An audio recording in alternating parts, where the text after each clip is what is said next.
Hi friends, இன்றைக்கி எபிசோடில் காவேரி கல்யாணம் பண்ணிக்கிறேன்னு சொல்லி முடிவு எடுத்ததா அதை வீட்டில் சொல்லும்போது எல்லோரும் சந்தோஷப்படுறாங்க. ஏன்னா விஜய்னு நினச்சிக்கின்னு கடைசியில் அவள் விஜய் இல்லை, நான் அதை பார்த்த பையனே கல்யாணம் பண்ணிக்க முடிவு எடுத்துட்டேன்னு சொன்னதாக எல்லோரும் ரொம்ப கஷ்டப்படுறாங்க. ஃபீலிங்கே அப்படியே காட்டுறாங்க.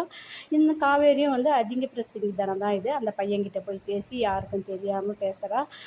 எங்கள் வீட்டுக்கு வாங்க, உங்கள் அப்பா அம்மாவோட பொண்ணு கேளுங்கன்னு சொல்லிட்டு இதை நினைக்கும் போது ஒரு அம்மாவாக சாரதாம்மா எனக்கே தெரியாமல் போய் மாப்பிள்ளை வீட்டை வர சொல்லிக்கிறான், அந்த பையனை பேச சொல்லிக்கிறான்னு சொல்லிட்டு வருத்தப்படுறாங்க. இதை கேட்டுட்டு நிவின் போய் விஜய் கிட்ட சொன்னதும் அந்த இடத்துல விஜய் ஒரு கான்ஃபிடென்ட்டாக சொல்கிறாரு, காவேரி கோவத்தில் எடுத்த முடிவு தவிர காவேரி கண்டிப்பாக கல்யாணம் பண்ணிக்க மாட்டான்னு சொல்லிட்டு விஜய்க்கு நிவின் ஆறுதல் சொல்லுவார்னு பார்த்தா, ஆனால் நிவினுக்கு ஆறுதலாக சொல்லி அனுப்புகிறாரு. அது சொல்லும் போதும் அந்த ஃபீலிங் விஜய் முகத்துலேயும் தெரியுது.